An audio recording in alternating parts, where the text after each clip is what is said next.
AP liquor కేసులో SIT దూకుడు కొనసాగుతోంది. విజయవాడ ఏసీబీ కోర్టులో రెండో ఛార్జ్షీట్ దాఖలు చేసింది. 200 పేజీలతో రెండో ఛార్జ్షీట్ వేసింది. ధనుంజయ రెడ్డి, కృష్ణమోహన్ రెడ్డి, బాలాజీ గోవిందప్పల call data record, Google takeout, ఇతర ల్యాప్టాప్లోని వివరాలను ఛార్జ్షీట్లో ప్రస్తావించింది సిట్. ఏపీ లిక్కర్ స్కామ్లో రెండో ఛార్జ్షీట్ను సిట్ దాఖలు చేసింది. జూలై 19న 305 పేజీలతో తొలి ఛార్జ్షీట్ దాఖలు చేసిన సిట్ అధికారులు 20 రోజుల వ్యవధిలో మరో ఛార్జ్షీట్ వేశారు. ఈ కేసులో అరెస్టే రిమాండ్లో ఉన్న ధనంజయ రెడ్డి, కృష్ణమోహన్ రెడ్డి, బాలాజీ గోవిందప్పల పాత్రకు సంబంధించి ఆధారాలను రెండో ఛార్జ్షీట్లో సిట్ పొందుపరిచింది. ఈ ముగ్గురు అరెస్టే 90 రోజులు దగ్గర పడుతూ ఉండడంతో బెయిల్ రాకుండా ఉండడానికి 20 రోజుల వ్యవధిలో అదనపు ఛార్జ్షీట్ దాఖలు చేసినట్లు తెలుస్తోంది. మొత్తం 200కు పైగా పేజీలతో రెండో ఛార్జ్షీట్ను ఏసీబీ కోర్టులో సిట్ దాఖలు చేసింది.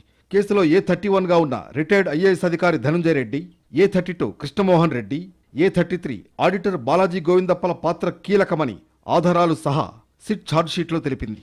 లిక్కర్ స్కామ్లో డిస్టిలరీస్ నుంచి, సరఫరాదారుల నుంచి ముడుపులు ఎలా సేకరించాలి, వాటిని ఎక్కడ దాచాలి, బ్లాక్ను వైట్గా ఎలా మార్చాలి అనే అంశంపై బాలాజీ గోవిందప్ప సూచనలు చేసినట్లు సిట్ తెలిపింది. ఈ ముగ్గురి call data record, Google takeout, ఇతర ల్యాప్టాప్లోని వివరాలను ఛార్జ్షీట్లో టెక్నికల్ ఆధారాలుగా పొందుపరిచింది. లిక్కర్ పాలసీ రూపకల్పనలో ప్రతి అంశంలో కూడా ధనుంజయ రెడ్డి జోక్యం చేసుకున్నారని సిట్ పేర్కొంది. ముడుపులు ఎవరి నుంచి ఎంత తీసుకున్నారు, అవి ఎవరెవరికి ఎలా చేర్చారు అనే అంశంపై కూడా వివరాలను సిట్ ఛార్జ్షీట్లో పేర్కొంది. డిస్టిలరీల యజమానులతో పాటు విజయసాయిరెడ్డి, మిథున్ రెడ్డిలతో ఈ ముగ్గురు ఫోన్లో మాట్లాడిన వివరాలను కూడా సేకరించినట్లు సిట్ స్పష్టం చేసింది.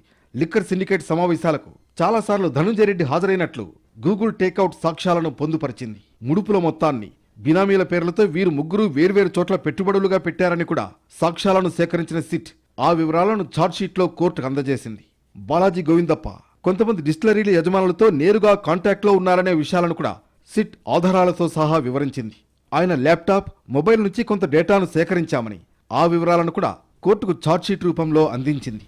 మరో 20 రోజుల్లో మరో ఛార్జ్షీట్ను సిట్ అధికారులు దాఖలు చేసే అవకాశం ఉందని తెలుస్తోంది.